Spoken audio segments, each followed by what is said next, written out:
Hello and welcome back to another episode of the Ego App Worlds podcast. As you might know by now, we're collaborating with our friends over at MobaFire to provide you with a fantasy tournament with a $10,000 prize pool. My name is Snakebaby, and with me today I have my fellow Swede and fantasy pro player D-Man. How are you, D-Man? I'm all good. I'm just a bit tired after trying to decide my picks for the group stage for several hours now, but other than some crazy indecisiveness on everything pick related, I'm just fine. Everything is perfect with me. Awesome to hear. As you might have seen, we are only two today. That's because Piston Switch couldn't join us. Rumor has it that he is still out celebrating the EG win over the Mad Lions. So he will write a blog post sharing his thoughts about the play-ins and how it went. So don't miss out on that one. That's going to be a banger for sure. So now the play-ins are done. D-Man, would you like to share some thoughts about how you did in the play-ins? I mean, it was exciting for sure, but I have to admit that I made some mistakes. For example, having DFM Steel in my team, I thought he would perform way better, but he just ended up playing tanks like Mokai and like other sort of stuff like that. And there was like some Papa games as well, just draining his score, making sure that he didn't get any points. It was a bit frustrating, but other than that, I didn't make too many mistakes, I think. I missed one captaincy by mistake because I thought Fnatic would play two games in a week, so I put Humanoid as captain and missed out on double points in that week, which was kind of unfortunate. But otherwise, I'm happy. Breathe and Gala kind of smurfed it and saved my score. So it's not too bad. Just some silly mistakes for me that I need to make sure that won't happen now in the group stage. Yeah, okay. Fair enough. I think I did decent. I took a wild gamble with Kino from Beyond Gaming, and he didn't really pull through. I guess he did okay. I didn't have a lot of cash to spend on a support, and I thought he was the best option that I could have. But Gala and Wei from RNG saved my skin.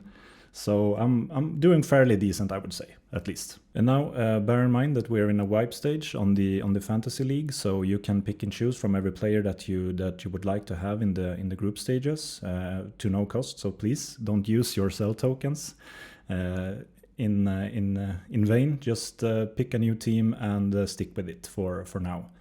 So we're looking forward at the group stages now. The group stage format is set in the following structure. We have 16 teams in 4 different groups. It's a double round robin with it's a best of 1 theme. The top 2 teams are going to the knockout stage, and there we have best of 5s. Remember that we don't count tiebreakers, so don't try and do a sneaky strat with the tiebreakers further on.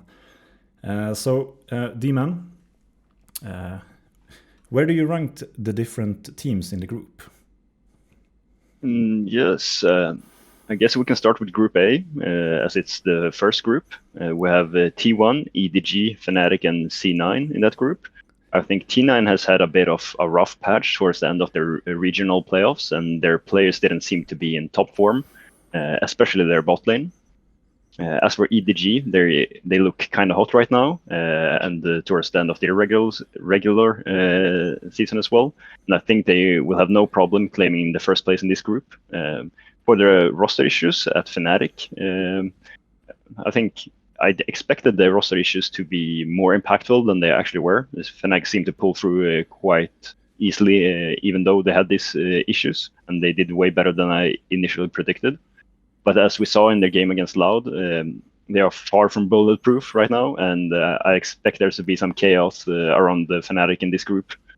I think Cloud9 is one of the dark horses in these worlds to make it out of groups.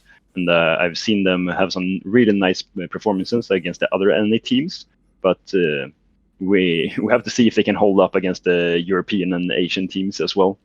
As for my predictions for this group, I think EDG will come out on top, and then it's a brawl between the other teams for the second spot. I truly think anyone can get into playoffs from this group, but my prediction is that T1 will finish second, then Cloud9, and last Fnatic. But this is the group to watch, in my opinion, for everyone at home watching, not only for fantasy, but for everyone. I think a lot of things can happen. It's going to be really exciting. If we do you have anything to say about that, Snake, or should I move on to Group B? No, I agree with you. The number one for sure is EDG. Then it's a brawl, like you said. So we can move on to Group B. Yes, in Group B we have Down Gaming, we have EG, we have G2 and GDG. As for Down One, I think they are or is one of the teams that I comfortably can't really say where they lie in terms of power ranking right now. It's very hard to have a good read on this team, but they will be involved in the fight for sure for the second spot. But actually, how good they are, it's very hard to tell. They were a bit shaky during their split, so we'll have to see. We have to watch them with a close eye.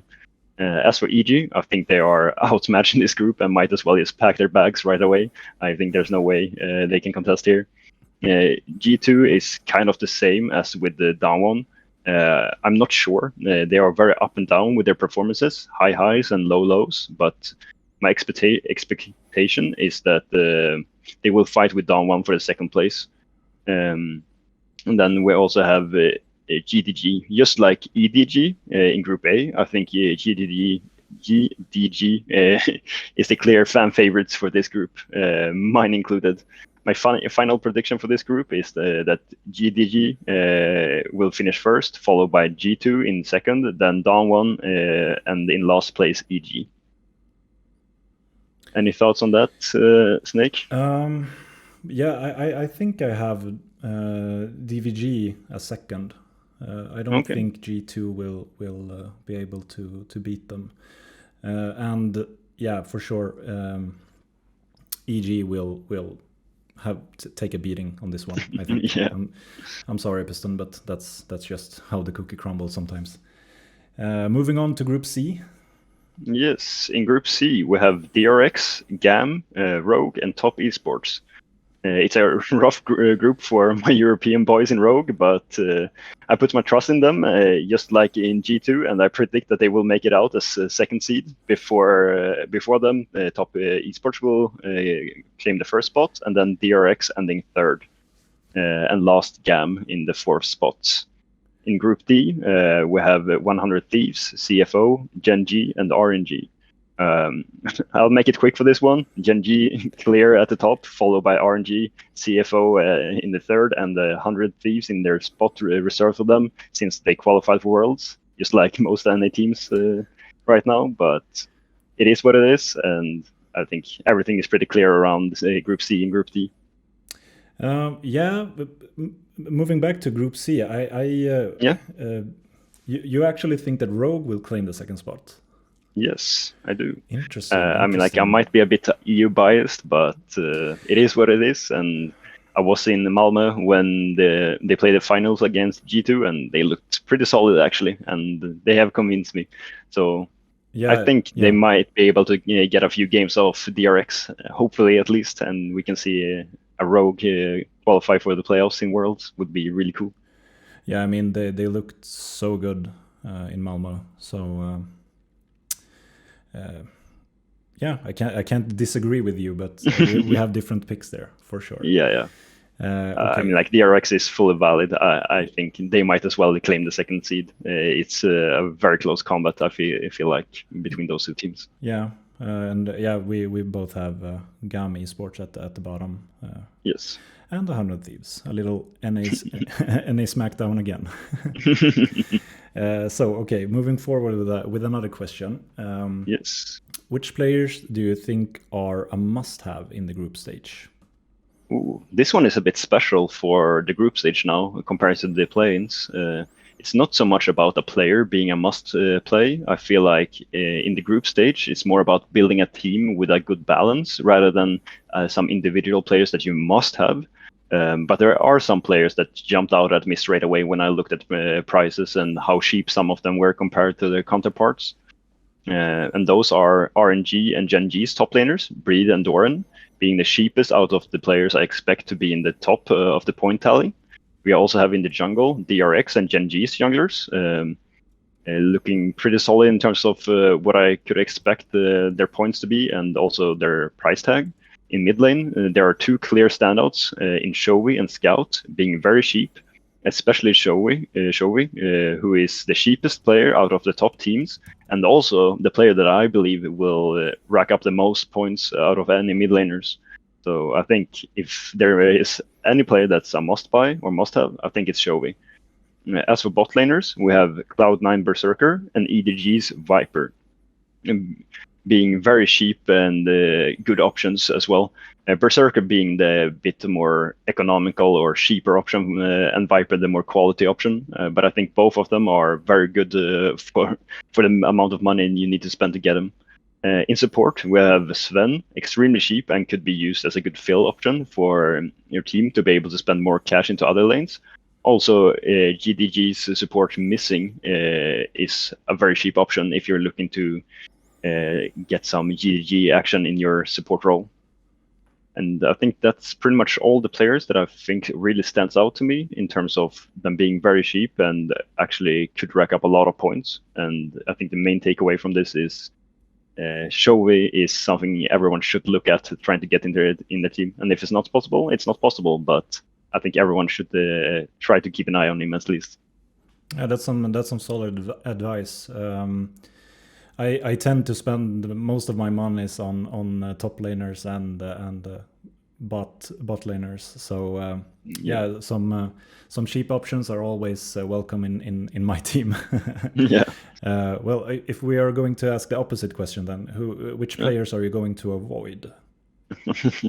Oh boy, where do I start? There's a lot in this group stage. Like, okay, let's start with the whole top esports roster being extremely overpriced, or maybe more accurate, too expensive to build a team with any of them included in your roster. I think they're so extremely expensive that if you pick any one of them, you might not be able to make a solid team with the decent to good players in each position. Then we have also Wunder in Fnatic being extremely overpriced, and I would never gamble on him, especially when they are in Group A, which I feel like everything is very unpredictable in that group, and pretty much anything can happen. And we also have Faker. He's, of course, a well-recognized name, but way too expensive, as he slots in as the most expensive mid laner out of any. If you get him just because you want Faker in your team, I guess that's fine. But if you want to build a good overall team, and you're straight up griefing if you include Faker, then. We also have DRX, bot and support being super expensive, and I would suggest staying away from them.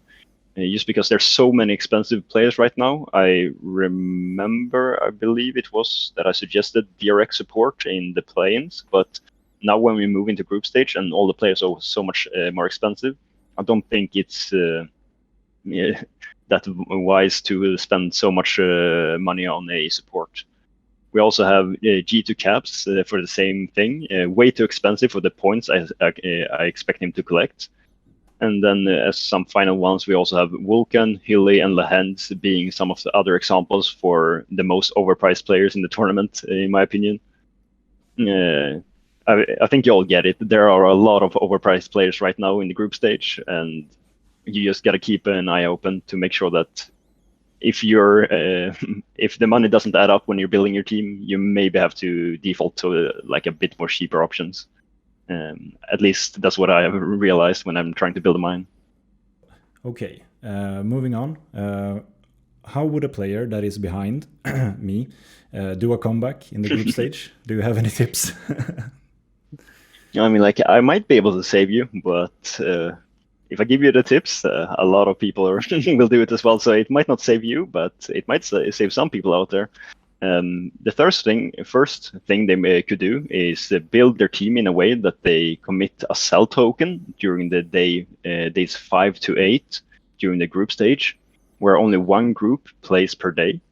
This would mean you can sell a player that played in, for example, day 5, and put in a player that plays in day 6 after day 5 has ended. For example, to get 3 matches worth of additional points compared to the other players. So basically what you're doing is you're swapping out a player that won't play anymore in the tournament, or at least in the group stage, and you put in a player that will play the next week, to basically just give you another 3 games worth of points for that specific week, which is something that I think could be very beneficial to you.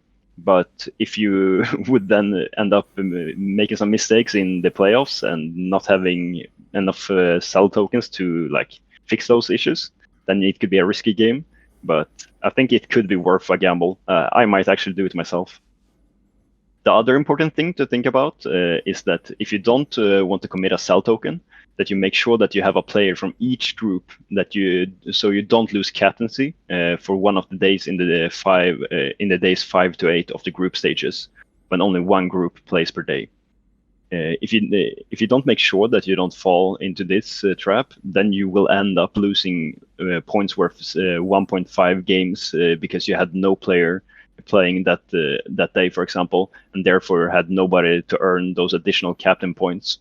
So it's very important that you have a player from each group, so that during these days, day 5 to day 8 of the group stage, that you actually have a player that you can put your captain on for those days, so that you don't lose out on those extra points.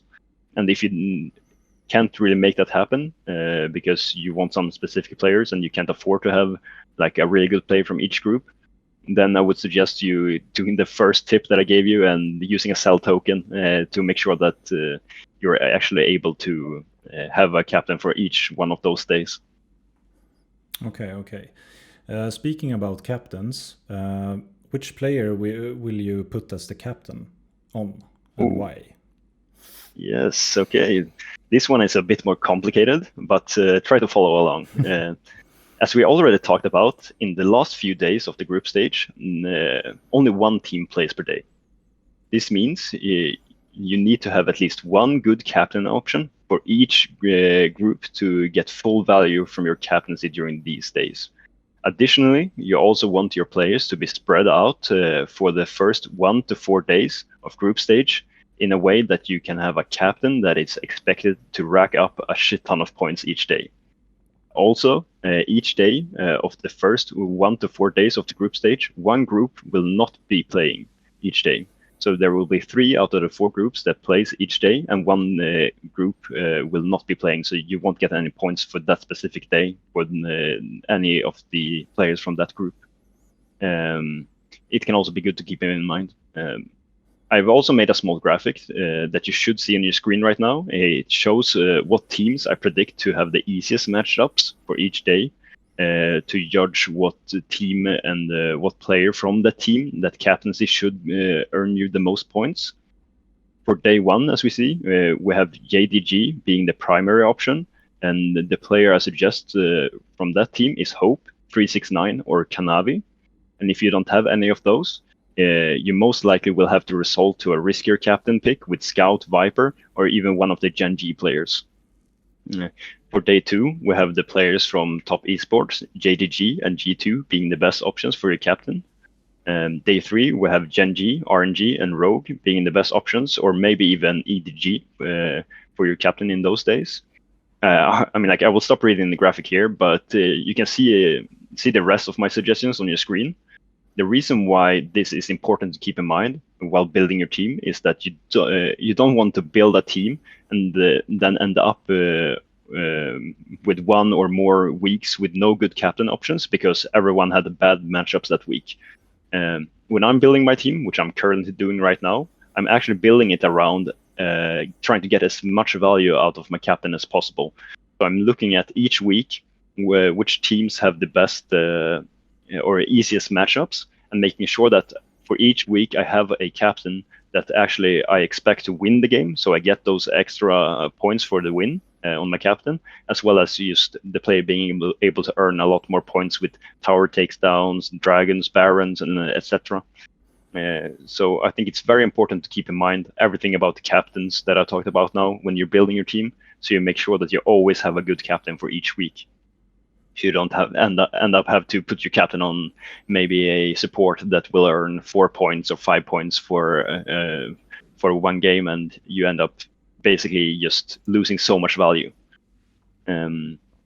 But take a look at the graphic that just was on your screen, and everything should be clear while you're reading that one.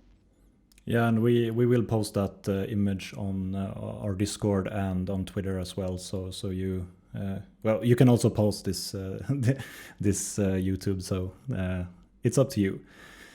So we talked a little bit about the selling tokens or sell tokens. You touched on it that you might use one in the group stage. Would you like to elaborate a little bit about that? Yes, as I said, I might when we approach those single group game days. I have not 100% decided yet on if I'm going to do it or not.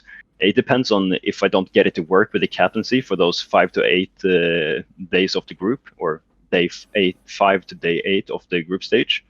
I will most likely have an EDG player in my team and then swap it out for a JDG player before the game day 6 to gain those extra points and not miss out on anything. I think that swap that I just said, like an EDG player from the start in your team, and then swapping it out for a JDG player before day 6 of the group stage, I think that might be the most beneficial for you. And that's what I most likely will do if I don't end up finding a good solution to my team now in the last few hours before I will submit my team. Yeah, speaking of that as well, I honestly I haven't picked my team yet. I've looked at some players and tried to like calculate how to stay within the budget. But if you would be so kind and share your team right now for us, as I said myself, I haven't finished it yet, but I have a few options that I'm looking at right now.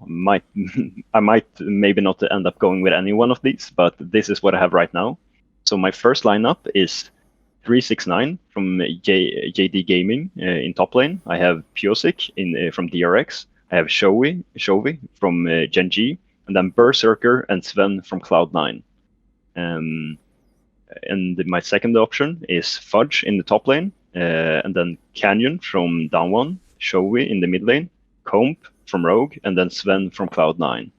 My third option is Doran from Gen G, Piosik from DRX, Yagao from JDG, Berserker from Cloud9, and Sven from Cloud9. And my last option that I'm looking at right now is Breed in top lane, Owner in the jungle, Yagao again in mid lane, Comp in ADC, and Sven in support. And I mean, like, for me, if we look at all of these examples, I have Sven in support in every single option, and I think he's just too good to give up on. He's the second cheapest support of all the supports.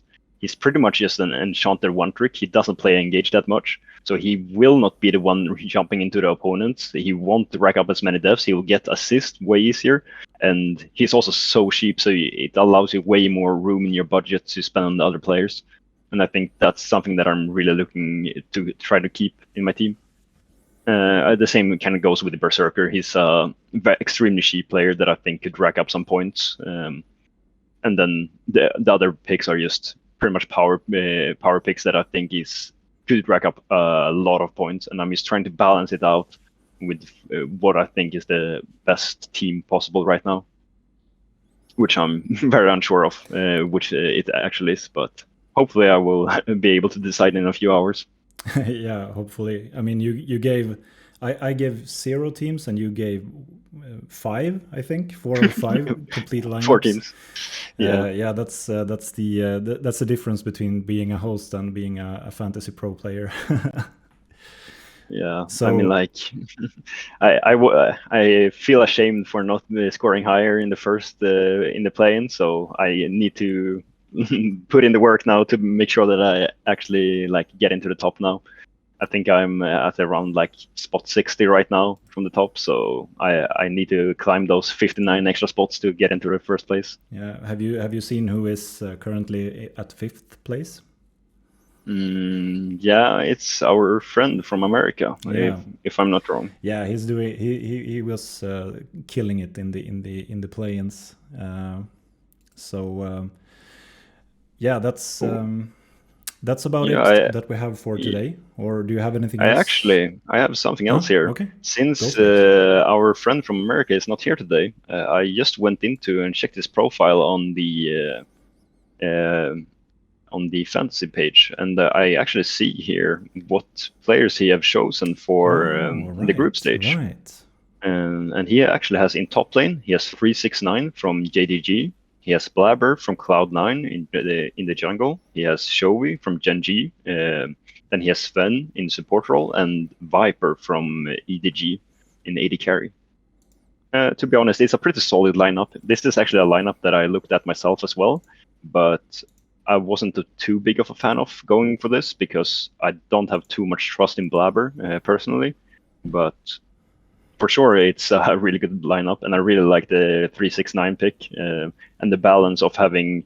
He has a JDG player, he has a Gen.G player, and an EDG player. I think he covers pretty much everything. Or does he? He maybe actually missed one group. I'll check real quick. Yeah, it doesn't have any player from Top Esports, Rogue, GAM, or DRX from Group from Group C. So he probably should adjust that before it's locked. Otherwise, he might be end up losing a lot of points. Or maybe he has planned to use a sell token, as I talked about earlier, which could also be a really good strat. Yeah, that's always like a strategy, and I will take that advice with me when I'm picking my lineup and trying to plan ahead when I'm day 5 or 6 to see where I am and how badly the building is burning for me. So, yeah, gotta do some last minute changes to save the points. exactly. I mean, I don't want to bash too hard on Kino, but he kind of let me down a little bit. So I feel you. I need to. I'm looking at Sven right now and see he might be a great option as you talked about. Yeah, I think Sven is a must-have, to be honest. Kind of just because he's so cheap. Like there's one support that's cheaper than him, and it's Bai from GAM Esports. And in total, there's just 1, 2, 3, 4, 5 players cheaper than him, and all of them are from GAM. Yeah, okay. So it's just the GAM players, and then he's the cheapest one, coming in at $112. Yeah, okay. Well, the last time GAM was in Worlds, they totally misread the meta. So yeah, I don't want to touch that team. Sorry. Yeah. I'm not going close to them either. No, so, I'm staying away. Yeah, but I'm for sure going for Sven. I'm surprised more people haven't gone for him. He only has a 12% pick rate right now, which is really weird. He might be a good like sleeper pick then. Yeah. And like looking at the opposite as well with Gala having 44% pick rate right now. Yeah. I don't know about that one. Like RNG is in the same group as Gen.G, and as I talked about, you want one player from each group to be able to have a good captain for each group. And if you're going for players from RNG, you're basically saying that you think they will perform better than Gen.G. And for me, there's no way that RNG will perform better than Gen.G. I think Gen.G is by far the best team in the world, and I think they actually will take home the trophy at the end of the world. Whoa, spoilers. we need some other. We need to save that for another episode. Yeah, but that's gonna wrap things up for us here at the Ego App World Podcast. Do you have any closing words or? No, I think we've covered a lot of things, and there's a lot of information for everyone to take in. So yeah, my brain is filled with decisions to be covered in. So yeah, that's it for us this time. Best of luck choosing your teams, and we'll see you in another episode.